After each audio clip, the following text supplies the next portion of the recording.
আমাদের লাস্ট ইফতার পার্টির একটা রিল আপনাদের সাথে শেয়ার করেছিলাম, কিন্তু ব্লগটা শেয়ার করা হয়নি, তাই আজকে ব্লগটি আপনাদের সাথে শেয়ার করতে যাচ্ছি। হ্যালো এভরিওয়ান, আসসালামু আলাইকুম, ইটস মি ফারহানা সুলতানা সেতু। আশা করছি সবাই ভালো আছেন, আলহামদুলিল্লাহ। Welcome to my another brand new blog. চলেন তাহলে ব্লগটি শুরু করা যাক। টুপি কোথায়? টুপি তো আমার কাছে। রমজান শেষ হওয়ার একদিন আগের কথা, আমরা গিয়েছিলাম 3 ফুড রেস্টুরেন্টে। খুব কাছেই আমাদের বাসা থেকে যেতে 5 মিনিট সময় লাগে, তাই আমরা এই রেস্টুরেন্টটাকে চুজ করেছি। 3 ফুডে আমাদের আগেও অনেকবার খাওয়া হয়েছে, ওদের খাবারগুলো অনেক ভালো লাগে, তাই ভাবলাম কাছেই যদি ভালো রেস্টুরেন্ট থাকে তাহলে দূরে কেন, কারণ আমাদের সাথে একটা বাবুও আছে, ওর একটু কষ্ট হয়ে যাবে।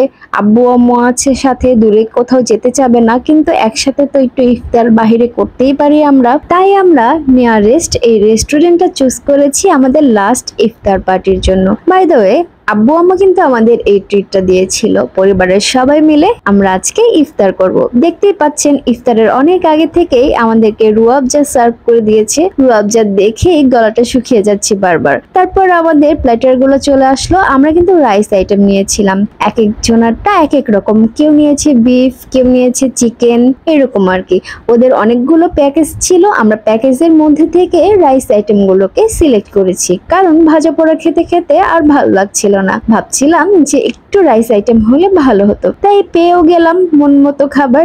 আর ওদের খাবার কোয়ালিটি অনেক ভালো। আর হ্যাঁ, আমরা কিন্তু আগে থেকেই বুকিং করে গিয়েছিলাম, কারণ ইফতারে ওদের অনেক রাশ থাকে। পরিবারের সবার সাথে বাহিরে ইফতার করে কিন্তু ভালোই লেগেছে, অনেক সুন্দর সময় আমরা কাটিয়েছি। আমার আব্বু আম্মু ছিল, আমরা 3 বোন ছিলাম, আমার আপুর হাজবেন্ড, আমার হাজবেন্ড, আমাদের অসিকা, সবাই মিলে একসাথে ইফতার করে নিলাম। ওদের এই রেস্টুরেন্টে আমরা আগেও অনেকবার খেয়েছি, আর ওদের এই কোল্ড কফিটা অনেক মজা, আপনারা কিন্তু ট্রাই করে দেখতে পারেন। ওদের নতুন নতুন অনেক আইটেম এসেছে, যেগুলো ট্রাই করা হয়নি, আমাদের রমজান শেষে ট্রাই করব ইনশাআল্লাহ। 3 ফুডের অনেকগুলো ব্রাঞ্চ হয়েছে, আপনারা যে কোনো একসাথে ট্রাই করে দেখতে পারেন, আশা করছি ভালো লাগবে ইনশাআল্লাহ। ইফতার শেষে আমি আর আমার হাজবেন্ড চলে গেলাম বাইকে করে বনানীতে একটা ফেস্টিভ্যাল হচ্ছিল, foodie iftar and sehri fest, এরকম টাইপের কিছু একটা লেখা ছিল, আমার মনে নেই। ইফতার তো করলাম, এখন এখানে কেন এসেছি বলেন তো? এই ভাইরাল কেক দুটো খাওয়ার জন্য। একটা হচ্ছে